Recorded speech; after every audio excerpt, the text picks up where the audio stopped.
안녕하십니까. 언제나 소비자 편에서 방송하는 콘스탄트 김입니다. 이번 시간에는 돈 버는 상속이 되겠습니다. 혹시라도 돌아가신 부모님께서 채무가 더 많습니다. 남겨준 재산이 10억 원인데 채무가 30억 원이다. 그러면 그것을 만약에 상속을 인계해서 단순 승인을 하게 된다면요. 채권 채무를 포괄적으로 자식들, 상속인이 받다 보니까 채무에 대한 상한은 어떻습니까? 상속인이 져야 됩니다. 그러면 이런 상태라면은 20억 원의 갑장이 빚장이야 되는 거 아닙니까? 상속을 통해서. 그럴 경우에 상속 포기를 많이 하게 되는데요. 과연 상속 포기를 하게 된다면 상속세는 과연 누가 내는지 거기에 대해서 알아보도록 하겠습니다. 자, 상속 포기를 하기 전에 일단 상속세는 누가 내는지 좀 알아보도록 하겠습니다. 굉장히 궁금하지 않습니까? 자, 상속세 납세 의무자는요, 상속인이 되겠습니다. 이때 상속인은 1순위 상속인이죠. 상속을 받은 사람입니다. 그러니까 2순위, 3순위, 4순위 특별 연구자도 있는데요. 그 사람들한테 기회가 아직 안 오죠. 왜냐하면 1순위 상속인이 다 받는다면 그것으로 끝이고 그 사람들이 내야 됩니다. 그러니 어떻습니까? 그 배우자하고 직계 비속이 있다면 아들, 딸이 있다면 그 사람들이 상속세를 내야 되고요. 손자녀가 있어도 어떻습니까? 그 사람들이 상속세를 내는 것은 절대로 아니고요. 당연히 어떻습니까? 뭐 직계 존속이라든가 아니면은 형제 자매, 삼촌, 사촌들도 상속세를 내지 않고요. 그다음에 특별 연구자도 상속세를 내지 않습니다. 1순위 상속인이 있기 때문에 그렇습니다. 그다음에요. 사전 증여받은 사람도 상속세를 내지는 않습니다만은요. 유증이라고 해서 수유자가 있습니다. 이것은 상속을 개시하면서 증여받은 사람, 유언으로서 지정 상속이 된 사람들은 당연히 상속세를 내야만 되겠습니다. 그다음에 아무도 없다.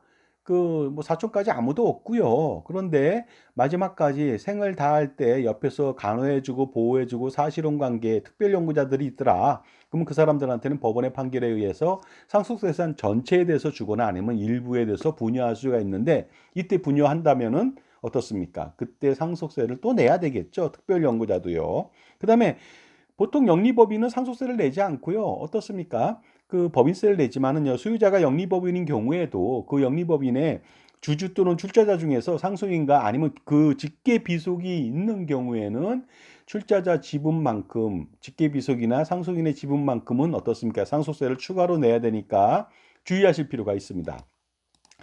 따라서 비상속인이라고 하는 사람들, 가령 배우자하고 직계 비속이 있다면요, 나머지는 다 비상속인이 되겠습니다. 그러니까 어떻습니까? 직계 존속이라든가 형제 자매라든가 아니면은 삼촌 관계, 사촌 관계, 특별연고자 다 비상속인이 되겠습니다. 특히 직계 가족만 본다면요, 며느리, 사위, 손자녀들은 당연히 그 비상속인이 되겠습니다.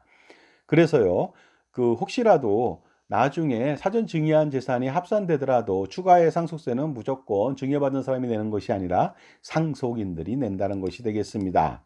그래서 1순위 상속인들이 상속세를 반드시 내야 됩니다. 그러니 배우자하고 직계비속만 있었을 때는 이 사람들이 바로 상속세를 내는 것이죠. 그런데 이 사람들이 만약에 상속 포기를 하면 과연 누가 상속세를 낼까요? 만약에 돌아가신 부모님이 채무가 더 많다면 상속 포기를 일반적으로 사람들은 하게 됩니다. 그렇다면 포기한 상속인들은요, 모든 의무에서 해방이 될까요? 가령요, 상속 포기를 하면 나몰라라 하고 끝나는 것이냐 이거죠. 그렇지 않습니다. 일단 알아보도록 하겠습니다. 상속 포기를 하면 일단은 자기들은 의무에서 해방될 수가 있습니다만 2순위 이하자, 그 1순위가 아닌 다음 상속인들한테 그 의무와 권리가 넘어가게 됩니다. 그러면 그 다음 사람들이 상속세를 납부하거나 또다시 상속 포기를 해야 되는 그런 문제들이 생깁니다. 그렇다면 1순위 상속인이 상속 포기를 한다면 직계비속인 손자녀 또는 증손자녀들이 바로 다음 의무 대상자가 된다는 것이 되겠습니다. 하지만 같은 가족이니까 이 사람들도 똑같이 상속 포기를 하게 되겠죠. 이렇게 상속 포기를 하게 된다면요. 어떻습니까? 다음은 직계 존속인 조부모님이 낼 수도 있습니다. 하지만 이 사람들도 직계 그 가족이다 보니까 똑같이 상속 포기를 할 수도 있겠죠. 자, 그러면 다음에 2, 3, 4순위 그 상속인들이 발생하게 됩니다. 그러다 보니까 급기야 삼촌이나 사촌까지도 만약에 멋모르고 있다가 상속 재산에 대해서 단순 승인할래, 한정 승인할래, 상속 포기할래 하고 연락이 가는 거죠. 그러니까 그 사람들한테 엄청난 피해가 되는데 만약에 멋모르고 그 사람들이 단순 승인했다면요. 나중에 상속세를 내야 되는 어처구니 없는 상황이 벌어질 수도 있는데 이 사람들마저도 모두 또 어떻습니까? 상속 포기를 하게 된다면은 결과적으로는 상속세는 아무도 내지 않죠. 모든 상속인들이 다 단계별로 1순위, 2순위, 3순위 뭐 특별연구자까지 다 어떻습니까? 상속세 납세 의무가 사라진 거죠. 물론 4순위까지 있는데 상속 포기한다면 특별연구자는 뭐 거기에 해당되지도 않습니다만은요. 특별연구자라고 하는 것은 상속인이 전혀 없을 때 우선 상속인이 될 수 있다는 것이 되겠습니다. 따라서 이럴 경우 모두가 상속 포기한다면 비로소 상속세 납세 의무는 사라지게 됩니다. 더 이상의 법정 상속인이 없기 때문이죠. 하지만 어떻습니까? 우리 가족이 상속을 포기함으로써 할아버지, 손자녀까지 다 포기하고요. 자신들도 포기하고 나서 끝나면 좋은데 바로 형제 자매 넘어가고 삼촌 넘어가고 사촌 넘어가다 보니까 엄청난 피해가 예상될 수가 있겠죠. 정신적 피해라든가 뭐 시간적으로 여러 가지 문제점이 발생될 수가 있습니다. 비용도 만만치 않겠고요. 그러다 보니까 자기 존속, 직계 존속, 존비속 간의 상속세 문제를 다른 사람한테 전가할 필요는 없다. 그렇기 때문에 어떻습니까?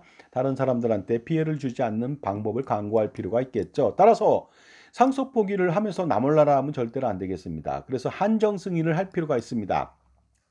한정 승인은요, 비상속인, 돌아가신 분의 상속재산 범위 내에서 채무를 변제하고 나서 상속을 마무리 지면요, 다음 상속인한테 그 의무가 넘어가지 않습니다. 가령 돌아가시는 분이 상속재산이 10억 원, 채무가 25억 원이다. 이랬을 때 한정 승인을 하게 된다면 10억 원의 상속재산 가지고요, 나머지 25억 원 중에 10억 원밖에 못 갚겠죠. 그런데 15억 원은 못 갚은 상태로 그냥 상속이 종결된다는 뜻이 되겠습니다. 결국 15억 원의 초과 채무권에 대해서는 채무가 상속인한테 면제된다. 이렇게 보시면 되겠죠. 지금까지 제 정보가 도움이 되신다면 무료 구독하고 좋아요 부탁드리고요. 그 다음에 특히 멤버십 회원가입을 통해서 엄청난 혜택을 받아보시기 바랍니다. 그 동영상 프리미엄 서비스를 통해서 수억 내지 수십억 아니면 그 이상의 절세를 해보시는 그런 기회를 가져보시기 바랍니다. 그러니 어떻습니까? 상속 포기보다는 한정 승인을 해야 됩니다. 하지만요, 또 한정 승인을 할 때 또 주의할 점이 있죠. 상속인들이 많은데 모두가 한정 승인하면 말도 안 되는 거 아닙니까? 그러다 보니까 상속인들이 많았을 때는요, 한 명 이상이 되겠죠. 두 명, 세 명 이럴 때. 그럴 때는 상속 포기와 한정 승인을 동시에 병행하는 것이 가장 현명합니다. 그러니까 한 명을 제외하고는 모두 상속 포기를 하고요. 그 다음에 한 명은 바로 한정 승인을 하면 되겠습니다. 이렇게 해서 상속세를 상속재산 범위 내에서 채무를 변제하고 마무리하면 되겠습니다. 자, 그런데요, 상속재산의 환가 등 계산하기가 만만치 않거든요. 한정 승인할 때 굉장히 피곤하죠. 복잡하고 어렵습니다. 이럴 때는요, 한정 승인보다는 요새 새로 만들어진 제도가 있습니다. 상속재산 파산 제도를 활용한다면 아주 효과적입니다. 파산이라고 하는 것은 사람이 하는 경우가 있지만 이처럼 상속재산이 하는 경우도 생겼다는 거 아닙니까? 결국 상속재산 파산 제도는 상속재산이 어떻습니까? 채무가 더 많으니까 파산을 시키는 것이 되겠습니다. 그럼 법원에서 정한 파산 관제인이요, 합리적으로 상속재산을 자기들이 평가해서 채권자한테 공평하게 분배하고 마무리시키는 것이 되겠습니다. 그러니 가장 편리한 한정 승인보다 훨씬 더 편리한 방법이 되겠죠. 자, 어떻습니까? 그러니 제가 꼭 말씀드리고 싶은 말이 있습니다. 현명한 절세라고 하는 것에 대해서요, 이것은 뭐 일반적인 절세나 그런 어떤 상속세 증여세에 대한 일반적인 룰을 말씀드렸지만요, 상속세와 증여세를 절세한다면 수억 내지 수십억 아니면 그 이상의 절세가 가능하거든요. 그러다 보니까 어떻습니까? 조금 더 적격 컨설팅을 받아서 확실하게 절세하는 것이 좋겠죠. 그 다음에 나중에 후폭풍이 없는 확실한 절세 컨설팅, 그리고요, 현행 세법에서 적법한 절세, 탈세나 조세회피가 아닌 그 절세를 통해서 엄청난 금액을 절세할 필요가 있습니다. 절세 방법은 여러 가지지만 잘못하는 경우에는요, 이익이 줄어들거나 이익 줄어드는 게 수억 내지 수십억이 될 수 있고요. 아니면 오히려 절세를 잘못해서 재산적 손실이 가중되다 보니까 반드시 적격 절세 컨설팅을 받을 필요가 있겠죠. 자, 100년 동안에 1년 동안의 절세보다는 100년 동안의 절세가 필요하겠죠. 바로 콘스탄트 김의 NGP 플랜을 통해서 가능합니다. 그래서 할아버지, 아버지, 손자녀 100년 동안의 세금 우산을 제가 펼쳐서 제공해 드릴 수가 있거든요. 그러다 보니까 향후에 어떤 극악무도한 정권이 들어서서 가름주구를 행행하더라도 정말로 100년 동안은 안심하게 절세를 할 수가 있는데 그 금액 어떻습니까? 수백, 수천 그 이상이 될 수가 있습니다. 그러니 어떻습니까? 세미나에 한번 참석해 보시죠. 세미나 11월 8일, 11월 9일 각각 오후 2시 그다음에 강남역 공간이지고요. 5만 원 입금하시고 저한테 문자 보내주시면 간단하게 해결될 수가 있습니다. 그리고요. 그 강남역 5번 출구에서 나오시면 2, 3분 거리니까 승용차보다는 지하철이 낫겠죠. 자, 상속 포기에 대해서 말씀 나눴습니다. 상속세는 또 누가 내는지에 대해서 알아봤고요. 근데 효율적인 방법은 상속 포기하고요.